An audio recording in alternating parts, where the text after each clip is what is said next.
Have you ever wondered how your sales performance compares against your competitors and peers? The B2B Sales Benchmark Report provides the definitive guide to what success looks like in 2021. See how you compare in terms of win rate, sales cycle, average deal value, relationships, and engagement. You can see the results and get the full report at ebsta.com/B2B-sales-benchmarks. I think I've just also had to be very proactive in slacking people, asking open-ended questions, really doing even more exploratory research because I haven't been able just to eavesdrop, if you will, on what's going on with those around me.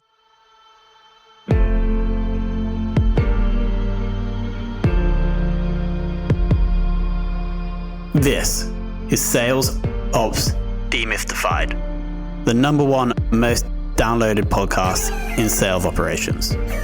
We invite the brightest minds in sales ops onto the show to deconstruct the what, why, and how behind rep productivity, forecasting, metrics, and all things revenue.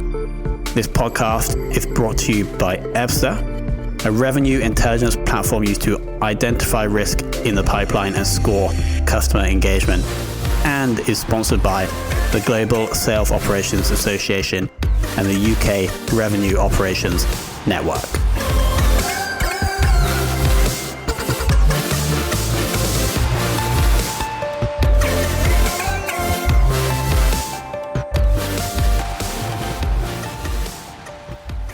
Hello and welcome to another very special episode of the Sales Ops Demystified podcast. And today we're joined by Megan James, who I believe has around 10 years experience in the sales ops game, recently joined NOC as the director of sales ops. So Megan, welcome to the show. Thank you so much for having me, Tom. I really appreciate it. Amazing. So the first thing I want to understand is, how did you initially transition into the world of sales operations? Well, like many folks, especially back in the day before it was a common career path, I started out in sales and was actually a lead gen specialist. So what is now known as SDR world, I did a lot of lead qualification and hunting and cold calling and all those fun things, but realized I liked the data and the process side more of it. And when they asked me to try to start closing business, I realized very quickly that was not my forte. It made me very uncomfortable and I took it very personal when people would tell me no. So luckily, sales operations and Salesforce, nobody was managing at the time. And I just started to work on it more and more and then proved out a use case for why that should be a role. And at which business was this when you made that transition? So it was called the Platform for Media while I worked for them. It was a Comcast technology solution. Awesome. And how many SDRs and reps were there when you kind of made that move over? So shockingly, there was no SDR role at the time, but we had roughly 10 account executives. Awesome. And there was no one there responsible for them, apart from the sales manager, I guess. No, we had a VP of sales and marketing and then a VP of sales directly for inside sales. And those two gentlemen kind of steered the ship for what they thought the data should be, but nobody was really owning the process or system at the time. And so did you then, what came first? Did you learn about sales operations, or did you say there's definitely a need for someone to help out here? And then was I clear with that? Did someone else tell you about this thing? Yeah, sorry. Yeah, no, you're totally fine. I wasn't even sales operations. I don't think back then, honestly, it was a Salesforce administrator is how I really fell into it. So we had this tool, a CRM that was this beast and you kept seeing all these things that it could do, but nobody was doing them at that company. So it really was more focused on Salesforce administration and how do I learn this tool properly and what are my resources? Really leaning on the Salesforce platform at the time and then growing it out to realize, okay, well, you have marketing that plugs into it and you have legal that can plug into it. And how do we then use it for professional services and bidding quotes? And so it just became a much larger operational function at the company once we realized how it all kind of interconnected. Amazing. And it's just great for Salesforce. This is unrelated, but Salesforce as a business, how they like put the software in the middle of the business and connect everything else to it. And so it's almost impossible to move away. Entirely. It's brilliant. Yeah, it's a very smart business for them. And it also has turned into a very wonderful, lucrative career path for myself. Because once Amazing. You, of course, and you feel really comfortable with it and understand how it can impact all those businesses, you've set yourself up for a wonderful career. Exactly, for as long as Salesforce lasts, but it doesn't seem that Salesforce is going away anytime soon. Nope, they're just getting stickier and stickier with every acquisition they make. So it's really great.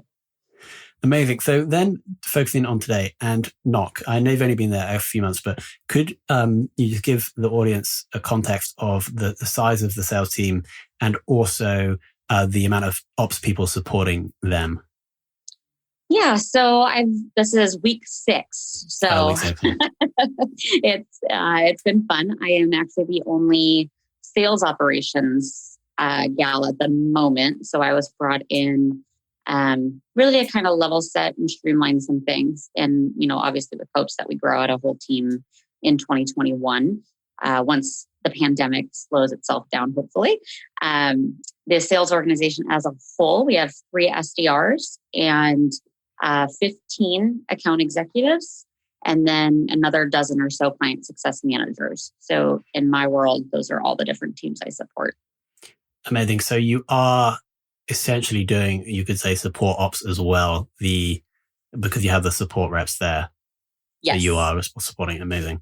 And you're also a Salesforce administrator. Yep. Amazing. Yep. Yeah. I'm kind of that multitasker. I think sales operations nowadays pushes more into a concept of business operations and supporting anything that's a revenue driving function, whether it's support all the way up to closing net new business. Yeah, amazing. So let's now talk about the last few months. Well, actually, the last 6 weeks. And so I assume you actually joined Knock when the team was more remote than they normally are. Yes. Entirely. Yep. And we are fully remote until the end of the year. Oh, amazing. And so comparing that to previous roles where you've been more in person, how is that changing your sales ops role? It's been pretty interesting. I actually will have to say, I think the best onboarding experience I've had at a company has happened right now. Interesting. And why? How is that? Right? Yeah, it's entirely, you're forced to have set meetings to bring you up to speed. Versus I think a lot of times when you start at an organization, there's just this assumption that you're there, you're at your desk, people will grab you when it's appropriate. Versus for Knock, the full first week, I was pretty much scheduled in an onboarding meeting from 9 to 3 every day. Yeah. So more structure.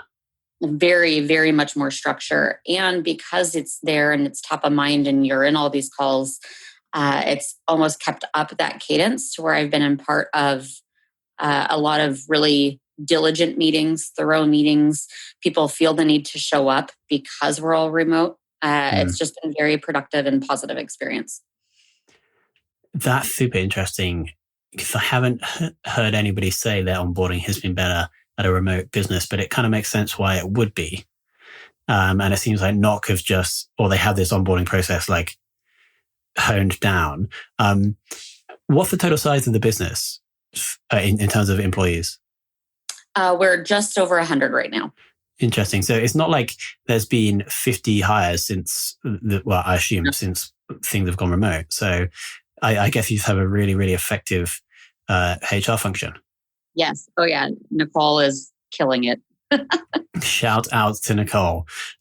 Okay, cool. And then from a sales ops standpoint, is there anything different? Like, have you made any changes to it might not be relevant because obviously you're probably just in week 6, you're still trying to understand what's going on. Or normally that's what happens when I join a new company. But can you see any ways that you as your sales ops function is going to have to operate differently? Because we are remote? Yeah.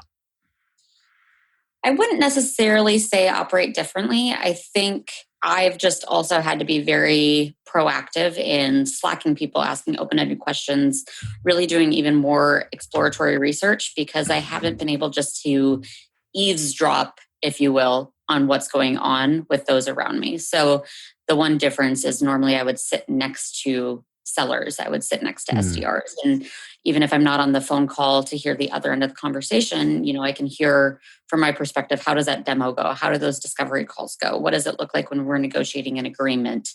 That stuff I have not been able to do. So I've had to proactively, kind of do some more digging on my own, find out where our holes are, and then how we're going to go about fixing them. And really, the bigger conversation that continually happens is just what's the priority for the company as a whole, knowing that we're, in pandemic season, but we've also have goals of new business like everybody else. We have goals of expanding into current customers, and where should I put my time and energy to have the greatest impact? Yeah. On that, on the goals and the forecasting topic, do you know if how the forecast has been affected during the pandemic? Actually, we are a very fortunate organization in what we support. Multifamily property management. It's one of those tools that's had to pivot because of the pandemic, and actually our tools assist with that remote requirement. So we fortunately haven't seen that big of a dip in business, and therefore forecasting, it's become a little bit more crucial, but I think it's actually become more accurate because our tools become more of a necessity. Interesting.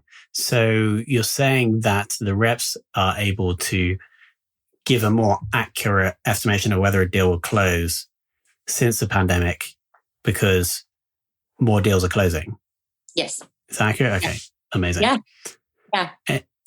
And I kind of understand this. Like almost all SaaS companies or SaaS products, or it's like bullish to be in SaaS at the moment because the products by definition don't are not to do with in-person stuff, and they're storing data remotely. And so not being able to see people in person is sometimes it's advantageous to have the data elsewhere, e.g. the SaaS product. So it makes total sense.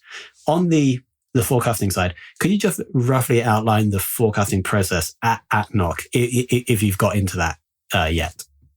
I've only gotten into it in the fact that we need to do some improvements just with how it is done. Right now, it's a pretty manual process. We are using Salesforce opportunities, and we're doing best commit and, probabilities and all of that fun stuff. Unfortunately, right now, of course, it's getting exported and manipulated in a spreadsheet. So that's part of what my Q4 goal is, to change it to where we're using Salesforce's standard forecasting option. And especially after seeing the winter release that they're doing some improvements to it and what you can modify and adding in some custom fields. So I'm pretty excited about rolling that out after the winter release next month. Yeah. So did you jump in, doing a walkthrough of someone and you saw the person exporting the spreadsheet and were you horrified? You're like, we have to do this through Salesforce. Is that how that came about? Pretty much. Not even seeing the export, but just knowing. Yeah. I always like to ask leadership, what are they doing in their one-on-ones?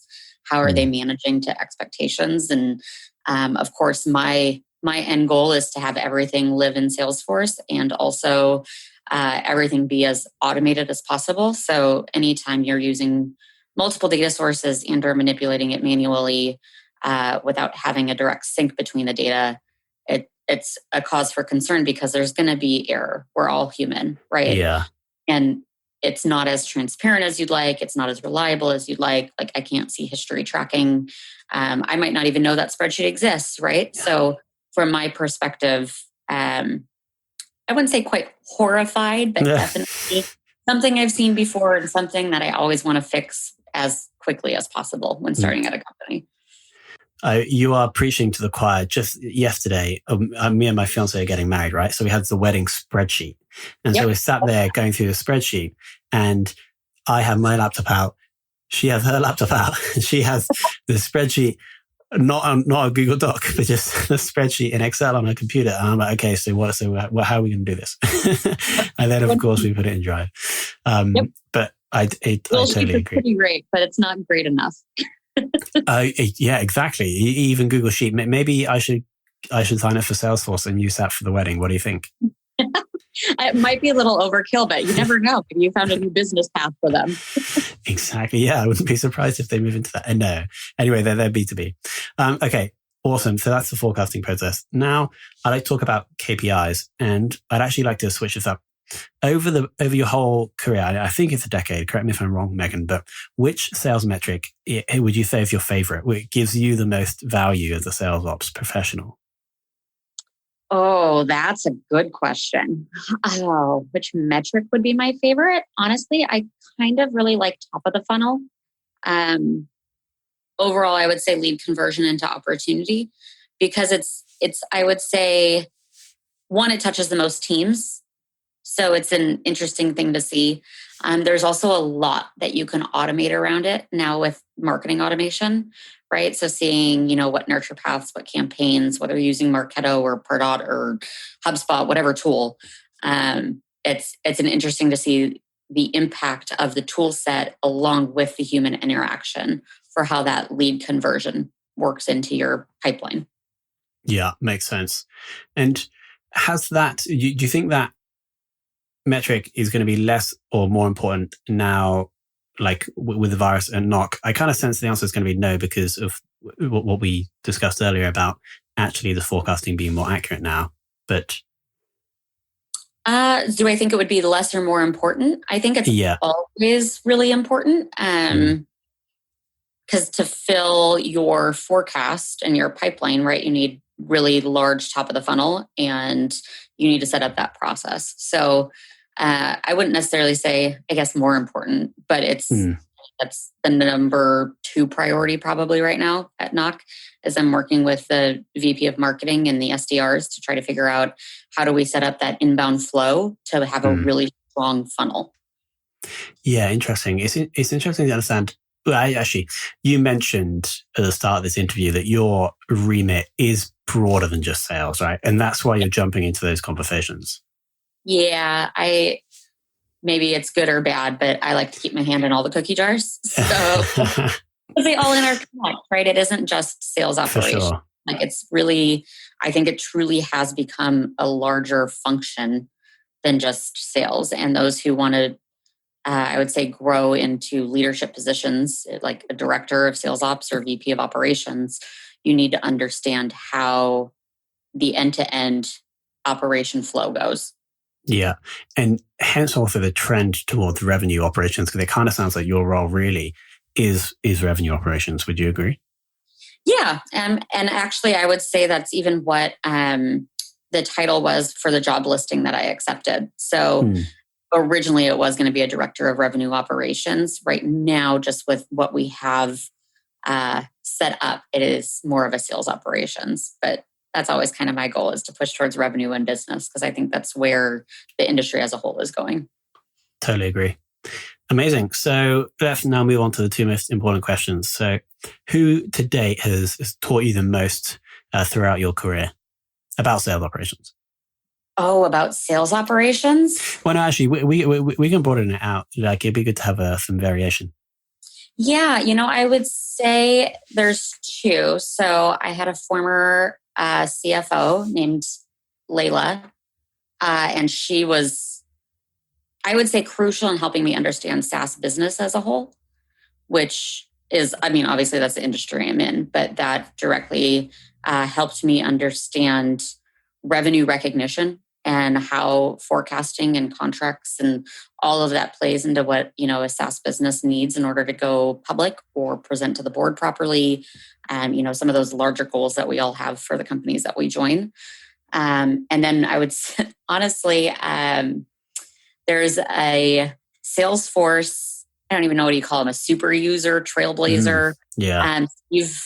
I'm going to say it's Molis, but I could be getting his name wrong because I've never actually met him in person. But I know every time I have any sort of sales operations question from a functional standpoint of utilizing tools, I can post it in Trailblazer, and almost always he's going to comment, and whatever he comments is going to be exactly what I need. What a legend. And so what did your attempt at his name, just so we can give him a shout out? Yeah, it's Steve Molis. It's Molis.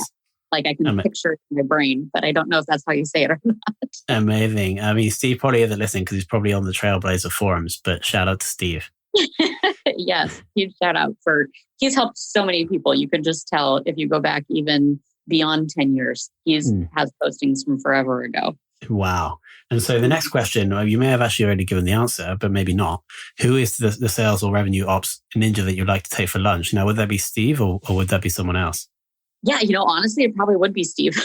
I'd like to pick his brain for where he thinks it's going because he's seen everything evolve so much. And I would say, he's been one of those crucial people for clicks, not code, helping all the rest of us out that, tech savvy developers still be able to build a whole career. And you think that Steve he doesn't work for Salesforce, right? He does this and then he volunteers on the forums. Yeah, I'm pretty sure like maybe he even has his own consulting. I don't know for sure. But I'm pretty positive he doesn't work direct for Salesforce. Makes sense. Yeah, this episode is almost like the Salesforce sales pitch, but what they are also amazing at doing is building this like cultish following of people who just love the tool and will go onto the forums to help strangers out. Yeah. So I think this episode has been brought to you by Sales. No, I'm joking. Right? It truly is. I mean, honestly, I had this conversation the other day with our VP of marketing, Knock was using a different CRM prior. And once you get onto it, it's pretty understandable why they've built the beast they've built. Yeah.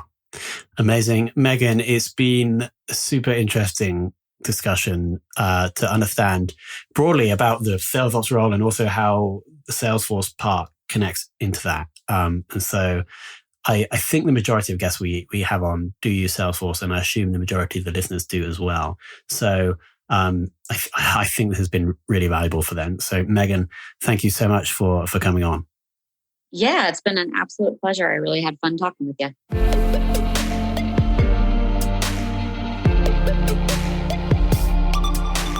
Thank you for listening to this episode of the Sales Ops Demystified podcast. If you are listening on a podcast listening application, then please subscribe, rate, and review.